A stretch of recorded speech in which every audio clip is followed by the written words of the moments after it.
जय जय जय जय शाश्वतम् आदिनाद ब्रह्म ओंकार शाश्वतम्। आज पूरे विश्व में किसी उपासना की आवश्यकता है तो ऐसे उपासना की जिससे निर्मल मति मिल जाए। भूख से यदि कोई मर रहा हो तो दुखद घटना है। गरीबी से कोई दुखी है तो ये भी एक यथार्थ है। लेकिन अमीर आदमी क्यों दुखी है? जिसके पास वैभव की कमी नहीं, जिसके पास धन की कमी नहीं, वो भी तनावग्रस्त है, वो भी दुखी है। गरीब दुखी है, समझ में आता है। जिसके पास नौकरी नहीं वो दुखी है, समझ में आता है। जिसके पास खाने के लिए अन्न नहीं वो दुखी, समझ में आता है। जिसके लिए बीमारी है शरीर में वो भी समझ में आता है। वैभवशाली लोग दुखी क्यों है? दुखी इसलिए है कि वैभव तो है लेकिन निर्मल मति नहीं है, सद्बुद्धि का अभाव है। आपने बर्ट्रैंड रसेल का नाम सुना होगा। उनकी एक पुस्तक को नोबेल पुरस्कार मिला, मैरिज एंड मॉरल्स।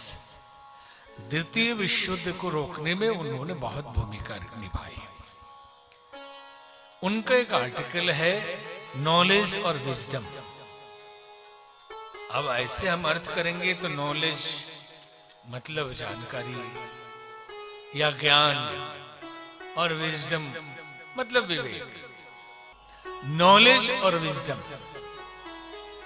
तथाकथित ज्ञान को नॉलेज कहेंगे। ज्ञान तो हमारे यहां शब्द ही नहीं है दूसरा उसके लिए।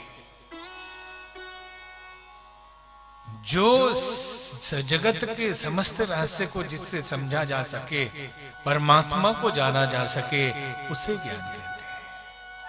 और नॉलेज वो है कि संसार की चीजों का उपयोग कैसे करें, किधर करें, इसको जोड़ के क्या बनाएं, ये संसारिक, इसे हम नॉलेज कहते हैं। लेकिन उन्होंने जो व्याख्या की कि आज के लिए नॉलेज तिकड़म बन गया है। कैसे? और विजडम, विवेक का अभाव होने के कारण संतुलन नहीं है, तनाव का वातावरण है। लोग मिलजुल के सुखी सुखी जी नहीं पा रहे क्योंकि विजडम का अभाव है। तो बर्ट्रैंड रसेल ने लिखा कि नॉलेज वो है जो अपने ईगो को सामने रखे, अपने अहंकार को सामने रखे, और विजडम वो है जो परिणाम को सामने रखे। नॉलेज वो है कि अभी मिल गए मिश्रा जी और पूछ दिया कि चौहान साहब कैसे हैं। शुक्ला जी से पूछ दिया तो बोले अरे मत पूछिए, बहुत बेकार आदमी है। ये नॉलेज है। तो बेकार बोला जिसे वो भी बोलेगा ना कि अरे वो खुद बेकार आदमी है, वो क्या बोलेगा। और उधर गए तो कह दिया कि अभी तो मिले थे, आपको गाली दे रहे थे। समाज में ऐसे ही जहर फैलता है। और विजडम हो तो अगर उन्होंने कहा कि कैसे हैं मिश्रा जी, वो बहुत भले हैं, आपकी प्रशंसा करते हैं, आपको याद करते हैं, तो वो जवाब मिलेगा उधर से कि अरे क्यों ना याद करें, वो भले आदमी है।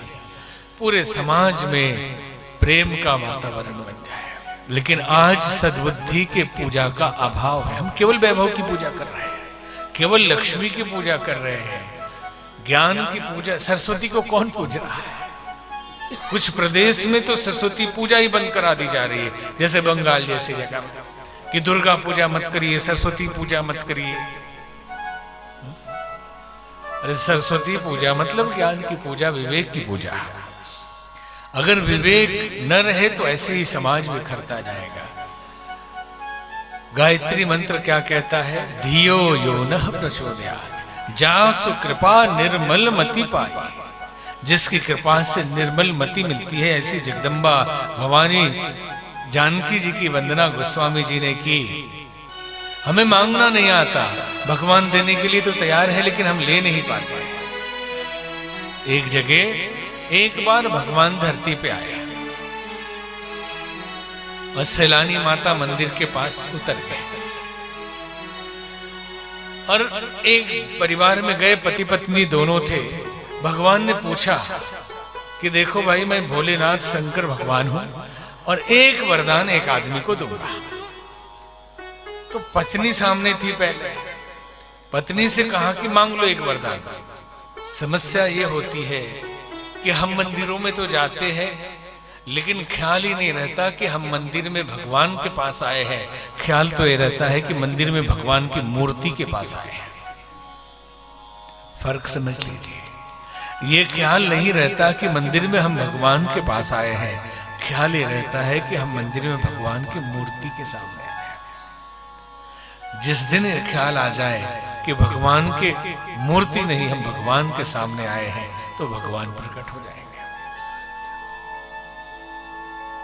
हमने एक कहानी सुनी, कथा, कि एक आदमी भगवान राम की पूजा करता था। तो पूजा करते करते 3 साल हो गए, भोग लगाता रहा, वंदना करता रहा, लेकिन भगवान प्रकट नहीं हुए। निराश होकर कृष्ण भगवान की एक मूर्ति लाई और कृष्ण भगवान को भोग लगाने लगा, पूजा करने लगा, आरती उतारने लगा। और जब वो धूप बत्ती लगाए तो धुआं भगवान राम जी की तरफ भी चला जाता था। लेकिन वो उतना जागृत था कि ये धुआं भी राम जी को न मिले।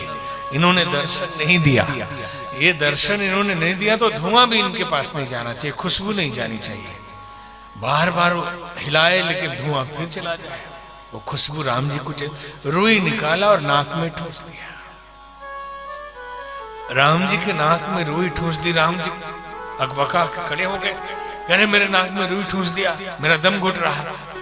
आप तो मूर्ति है, जिंदा कैसे हो गए? अभी तक दर्शन क्यों नहीं दिया? बोले अभी तक इसीलिए नहीं दिया कि आज तक तू मुझे मूर्ति समझता रहा। आज तुझे ये समझ में आया कि मैं मूर्ति नहीं, खुशबू ले सकता हूं। ये भाव तेरे अंदर अनजाने में जाग गया और इसलिए मुझे दर्शन देना पड़ा। तो मंदिर में हम जाते हैं ये समझकर नहीं कि भगवान से मिलने जा रहे हैं, बल्कि ये समझकर जाते हैं कि भगवान की मूर्ति से मिलने जा रहे हैं। और ख्याल ही नहीं होता कि भगवान मिल भी जाएंगे। हम अपने आप को समझा भी लेते, कहाँ कलयुग में भगवान मिलते हैं। अरे पूजा कर लिया, भगवान कुछ कल्याण कर दे तो कर दे, दर्शन उनके हो जाएंगे, ये तो विश्वास ही नहीं, ये तो भरोसा नहीं कि दर्शन मिलने वाला है। भगवान के दर्शन होते नहीं, ऐसा मान लेंगे। तो फिर क्यों जाते हैं मंदिर? अगर जाते हैं तो भरोसा भी रखिए, अगर जाते हैं तो आस्था भी रखिए और परिणाम पूरा मिल जाएगा। अगर भरोसा रख लिया तो परिणाम पूरा मिलेगा। लेकिन याद ध्यान ही नहीं रहता कि भगवान सचमुच मिल जाएंगे। अगर मिल जाए तो क्या मांगेंगे? बताना क्या मांगेंगे? क्या मांगेंगे? अगर आपको गारंटी मिल जाए कि भगवान आज आपसे मिलने वाले हैं तो उनसे आप क्या मांगेंगे? परेशान हो जाएंगे कि क्या मांगे। लिस्ट बनाना मुश्किल हो जाएगा कि क्या मांग ले, पहले क्या मांगे। या लिमिटेशन तो नहीं है कि इतने देर में मांगना है, इतने ही देर में मांग लेना है। जैसे एक आदमी को एक पारस पत्थर दे दिया, बोला दिन भर में जितने लोहा छू लो वो सोना। अब वो बेचारा परेशान कि किधर किधर छुए। अब वो छूना छोड़ के गया कबाड़ी क्या, वो लोहा इकट्ठा करता रहा कि जितना अधिक इकट्ठा कर ले एक ही बार छुला देंगे। तब तक सूर्यास्त हो गया, तब तक शाम हो गई और पारस ने काम करना बंद कर दिया। तो जो जहां है वहीं छू लीजिए। हम इंतजार कर इकट्ठा कर लो तो बड़ी मुश्किल पड़ती है कि अगर भगवान आ गए तो मांगेंगे क्या। तो यहां सैलानी माता मंदिर के पास शंकर भगवान आए। एक पति पत्नी के पास गए और पत्नी सामने आई, बोला कि एक वरदान मांग लो। उसने सोचा अब क्या मांगे, जल्दी मांगो, दूसरे को भी देना है। तो अब वो गई, शीशे में चेहरा दिख गया। 50-52 की हो गई होगी, कोई केश कुछ सफेद हो रहे थे, चेहरा पहले जैसा नहीं रहा। बोले कि हे भोलेनाथ एक काम करिए, हे भोलेनाथ मैं 16 साल की जैसी थी वैसा कर दीजिए।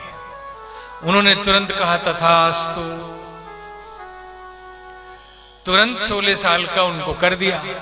अब पतिदेव सामने आए तो पतिदेव को भी बोला कि तू भी एक वरदान मांग ले।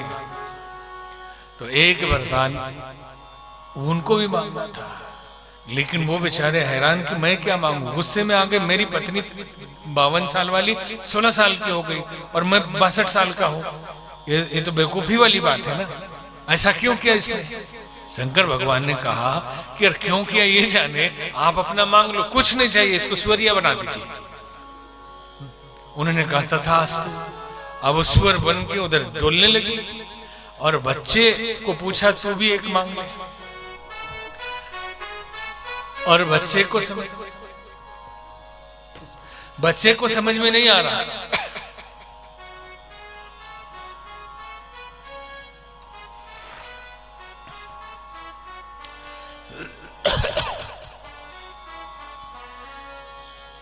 बच्चे को समझ में नहीं आ रहा है कि भाई हम क्या मांगे। तो बच्चे ने कहा कि मेरी मां जैसी थी वैसी ही कर दीजिए। फिर पुनर्मुसी को फिर बोले तथास्तु, फिर जैसी थी वैसी होगी। 3 वरदान दिया, तीनों वरदान बेकार चला गया। या नहीं, आप सपोर्ट करें तो गया बेकार ना। अगर बुद्धि रही होती कम से कम एक ही वरदान मांग लेते कुछ। एक बुढ़िया माता वहां थी और माता जी के पास भगवान भोलेनाथ गए, बोले कि यहां पे एक भी नहीं है जो मांग ले और हम उसे दे दे, ये तो मांगा हुआ बेकार हो गया तीनों का। बोले नहीं भोलेनाथ मैं मांगूंगी, आप दीजिए, एक ही वरदान मांगना है। तो बोले ठीक है एक ही तो मांगो। तो मुझे ये वरदान दीजिए कि 7 मंजिल के मकान पर मेरे नाती पोते चांदी के कटोरी में सोने के चम्मच से खीर खाएं और मैं बिना चश्मे के देखूं और स्वस्थ रहूं।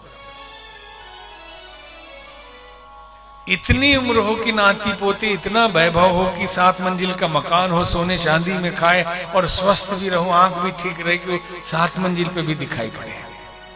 एक वरदान में सब मांग लिया। ये वरदान क्या था? यही वरदान था सद्बुद्धि। जहां सुकृपा निर्मल मति पाओ। जिसकी कृपा से निर्मल मति मिलती है, जगदम्बा भवानी का आवाहन किया, नमन किया। आज जेलों में पहले के जमाने में चोरी वो करते थे जो गरीब होते थे। खाना नहीं है, खेत नहीं है, खेती कहां से करेंगे, तो कहीं लूट लिया। लेकिन आज जेल में अगर चले जाए, बहुत जेलों में प्रवचन करने का मौका मिला, एक से एक पढ़े लिखे लोग, एक से एक बुद्धि वाले समझदार लोग अंदर बैठे हैं। कैसे बैंक को उड़ाना है, कैसे प्लानिंग करनी है, पूरा कंप्यूटराइज कार्यक्रम है।